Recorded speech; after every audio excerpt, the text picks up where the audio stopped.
தற்போதைய மக்கள் தொகையின்படி மறுசீரமைப்பு செஞ்சால் 10 தொகுதிகள் தான் கூடுதலாக கிடைக்கும். இதனால் நான் 12 கூடுதல் தொகுதிகளை இழக்க நேரிடும். இந்த 2 முறைகள்லையுமே நமக்கான பிரதிநிதித்துவம் குறைஞ்சு அதிக மக்கள் தொகை கொண்ட மாநிலங்களுக்கு அதிக பிரதிநிதித்துவம் கிடைக்கும். இதனால் தமிழ்நாட்டுடைய குரல் நசுக்கப்படும். இது வெறும் உறுப்பினர்களோட எண்ணிக்கை பற்றின கவலை இல்லை, நம்ம தமிழ்நாட்டோட உரிமை சார்ந்த கவலை. நம்ம தமிழ்நாடு எதிர்கொள்ளவிருக்கக்கூடிய இந்த முக்கியமான பிரச்சனையில் எல்லா அரசியல் கட்சிகள் மற்றும் தலைவர்கள் ஒன்றிணையணும் என்ற வேண்டுகோளை உங்கள் எல்லாரும் முன்னாடியும் நான் வைக்கிறேன்.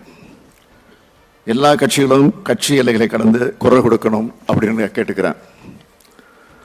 மக்கள் தொகை அடிப்படையில் மறு சீரமைப்பு செஞ்சால் அது தமிழ்நாட்டோட மக்களோட பிரதிநிதித்துவத்தை எண்ணிக்கையை குறைச்சிடும்.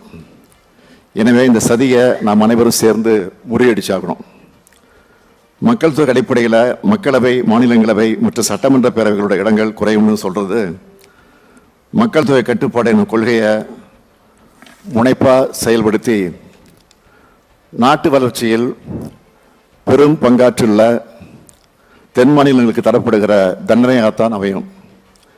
இதை முன்கூட்டியே உணர்ந்துதான் கடந்த ஆண்டு பிப்ரவரி மாதம் 14ஆம் நாள் தமிழ்நாடு சட்டமன்றத்தில் நம்ம தீர்மானத்தை நிறைவேற்றினோம்.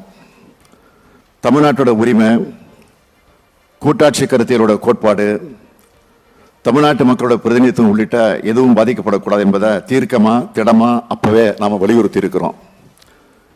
இந்த தொகுதி மறுசீரமைப்பு என்பது தமிழ்நாட்டுக்கு மட்டுமல்ல, ஒட்டுமொத்த தென்னிந்தியாவுக்கே அபாயமான செயல்.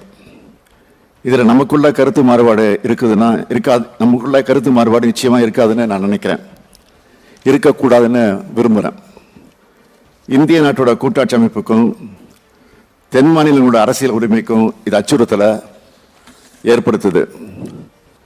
இது இந்திய ஜனநாயகத்தில் தமிழ்நாட்டுக்கு கிடைக்கிற அரசியல் பிரதிநிதித்துவ உரிமை மீதான நேரடி தாக்குதல். இப்படி ஒரு சம நீதியற்ற அநீதியான தொகுதி மறுசீரமைப்பு செயல்படுத்தப்பட்டால் இந்திய அரசியலில் தமிழ்நாட்டோட குரல் நெரிக்கப்படும். தமிழ்நாட்டுடைய நலன் மற்றும் தமிழ்நாட்டு மக்களுடைய நலன் ஆகியவற்றை பாதுகாக்கிறதுல நம் மாநிலத்தில் இருக்கக்கூடிய பலம் குறைக்கப்படும்.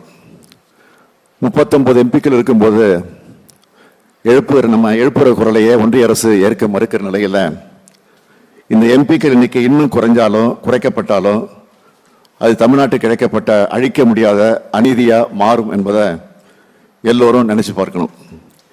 எனவே நம்முடைய நிலைப்பாட்டை அழுத்தம் திருத்தமாக ஒரே சிந்தனையோடு எடுத்தாகணும். வர இருக்கிற இல்லைன்னா எதிர்காலத்தில் நடைபெற இருக்கிற மக்கள் தொகை கணக்கீடு அடிப்படையில் மேற்கொள்ள இருக்கும் மக்கள் தொகை அடிப்படையிலான தொகுதி மறுசீரமைப்பு, அந்த சீரமைப்பை நாம் கடுமையாக ஆணித்தரமாக எதிர்க்க வேண்டிய காலகட்டத்தில் இருக்கிறோம். எனவே உறுதியான ஒரு தீர்மானத்தை நிறைவேற்ற வேண்டும் என்று சொல்லி நான் அந்த தீர்மானத்தை முன்மொழிகிறேன். தீர்மானம்: இந்திய நாட்டின் கூட்டாட்சி அமைப்பிற்கும் தமிழ்நாடு மற்றும் தென்னிந்திய மாநிலங்களின் அரசியல் பிரதிநிதித்துவ உரிமைக்கும் மிக பெரும் அச்சுறுத்தலை ஏற்படுத்தக்கூடிய மக்கள் தொகை அடிப்படையிலான நாடாளுமன்ற தொகுதி மறுசீரமைப்பை இந்த அனைத்து கட்சி கூட்டம் ஒருமனதாக கடுமையாக எதிர்க்கிறது.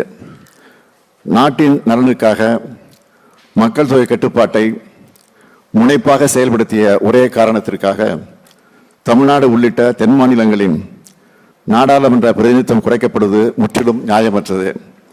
இந்த வகையில் மக்கள் தொகை கட்டுப்பாட்டை அனைத்து மாநிலங்களும் முன்னெடுப்பதை ஊக்குவிக்கும் வகையில் 1971ஆம் ஆண்டு மக்கள் தொகை அடிப்படையிலேயே நாடாளுமன்ற தொகுதிகள் தொடர்ந்து வரையறுக்கப்படும் என்று கடந்த 2000 ஆண்டில் அன்றைய பிரதமர் அவர்கள் உறுதியளித்தவாறு தற்போதும் இந்த வரையறை 2026 மேலும் 30 ஆண்டுகளுக்கு நீட்டிக்கப்படும் என்று மாண்புமிகு பிரதமர் அவர்கள் நாடாளுமன்றத்தில் உறுதி அளிக்க வேண்டும். மேலும் நாடாளுமன்றத்தில் தற்போதைய உறுப்பினர் எண்ணிக்கை உயர்த்தப்படும் பட்சத்தில் 1971ஆம் ஆண்டு மக்கள் தொகை அடிப்படையில் தற்போது நாடாளுமன்றத்தின் இரு வகைகளிலும் மாநிலங்களுக்கிடையே எந்த விகிதத்தில் தொகுதியின் எண்ணிக்கை உள்ளனவோ அதே விகிதத்தில் தமிழ்நாடு உள்ளிட்ட தென் மாநில தொகுதியின் எண்ணிக்கையை உயர்த்துவதற்கு தேவையான அரசியல் சட்ட திருத்தத்தை மேற்கொள்ள வேண்டுமென ஒன்றிய அரசை இந்த அனைத்து கட்சி கூட்டம் வலியுறுத்துகிறது. தொகுதி மறுசீரமைப்புக்கு தமிழ்நாடு எதிரானதாக இல்லை என்றும் அதே சமயம் கடந்த 50 ஆண்டுகளாக சமூக பொருளாதார நலத்திட்டங்களை சிறப்புற செயல்படுத்தியதற்கான தண்டனையாக தொகுதி மறுசீரமைப்பு அமைந்துவிடக்கூடாது எனவும் அனைத்து கட்சி கூட்டம் வலியுறுத்துகிறது. இக்கோரிக்கைகளை தமிழ்நாட்டின் குறைந்தபட்ச கோரிக்கைகளாக அனைத்து கட்சி கூட்டம் முன்வைக்கிறது. இக்கோரிக்கைகளையும் அவை சார்ந்த போராட்டத்தை முன்னெடுத்து செல்லவும் மக்கள் மத்தியில் இப்பிரச்சனை குறித்த விழிப்புணர்வை ஏற்படுத்திடவும் தமிழ்நாடு உள்ளிட்ட தென் மாநிலங்களிலிருந்து நாடாளுமன்ற உறுப்பினர்களை கொண்ட கட்சிகளின் பிரதிநிதிகள் அடங்கிய கூட்டு நடவடிக்கை குழு ஒன்றை அமைத்திடவும் அதற்கான முறையான அழைப்பை மேற்படி கட்சிகளுக்கு அனுப்பி வைக்கவும் இக்கூட்டம் தீர்மானிக்கிறது. இந்த தீர்மானத்தின் மீதான உங்களுடைய கருத்தை அனைத்து கட்சி தலைவர்களும் பதிவு செய்ய வேண்டும் என்று கேட்டுக்கொள்கிறேன். மீண்டும் உங்கள் எல்லோருக்கும் என்னுடைய மனமார்ந்த நன்றியை தெரிவிச்சுக்கிறேன். நன்றி, வணக்கம்.